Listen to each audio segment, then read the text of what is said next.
کشمیر کی خواتین بلکتی ہیں، آج روتی ہیں، بہت ساری ان کی پریشانیاں ہیں. لیکن ایک زمانہ تھا جب اسی سندھ کے علاقے سے چند عورتوں نے عرب کے نوجوانوں کو پکارا تھا. راجہ دابیر سنگھ، یہ میں 90 ہجری کی بات کر رہا ہوں، آج سے 1300 سال پہلے تقریباً. راجہ دابیر سنگھ کی حکومت تھی جب کچھ حج پر جانے والی خواتین سری لنکا سے نکلی، بیچ راستے میں گنڈوں نے انہیں اغوا کر لیا اور ان کی عزتوں سے کھیلنے لگے. تو ان عورتوں نے جو حج کے لیے نکلی تھی آواز دی کہ کوئی عرب کا قافلہ ہو تو ہماری آواز خلیفہ وقت تک پہنچا دے. تو اس وقت جو تاجر آئے تھے ان تاجروں نے یہ بات سنی کہ کچھ مسلمان عورتیں اس طرح اغوا کی جا چکی ہیں، گرفتار ہیں. تو وہ بات جا کر کے اس زمانے کے حجاج بن یوسف گورنر کے سامنے بیان کی گئی. وہ خود ایک ظالم تھا، لیکن دربار میں ایک نوجوان گزر رہا تھا جو اس کا بھتیجا بھی، محمد بن قاسم. رک گیا، پوچھا کہ کہاں سے خبر لائے ہو؟ کہا سندھ سے. یہ ہند اور سندھ دو خطے تھے ہمارے، جو آج کٹ کر کے کچھ پاکستان میں چلا گیا، کچھ ہندوستان میں.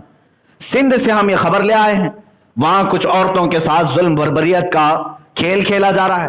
تو محمد بن قاسم نے عرب کی اس سرزمین سے آواز لگائی تھی، لبیک یا اختہ، اے میری بہن میں حاضر ہو رہا ہوں، میں آ رہا ہوں.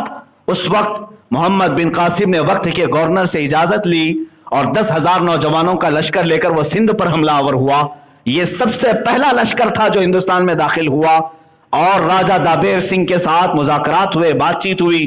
جب حل نہ ہو سکا تو صرف اور صرف عزت عورتوں کی محفوظ رکھنے کی خاطر ان نوجوانوں نے ان کے ساتھ ایسا حملہ کیا کہ یہ پورے کے پورے فوج تتھر بتر ہو گئی اور گنڈے پکڑے گئے، حتیٰ کہ راجہ دابیر سنگھ بھی گرفتار ہوا. ان خواتین کو آزاد کرایا گیا. پہلی مرتبہ محمد بن قاسم نے پرچم اسلام ہند میں لہرایا.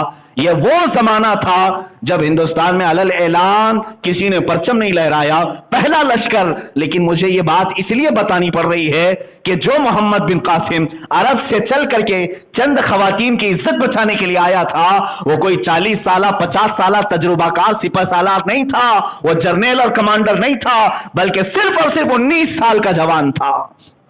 صرف 19 سال کا جوان تھا. 10,000 کے لشکر کو لے کر آیا اور خواتین کی عزت بچانے کے لیے.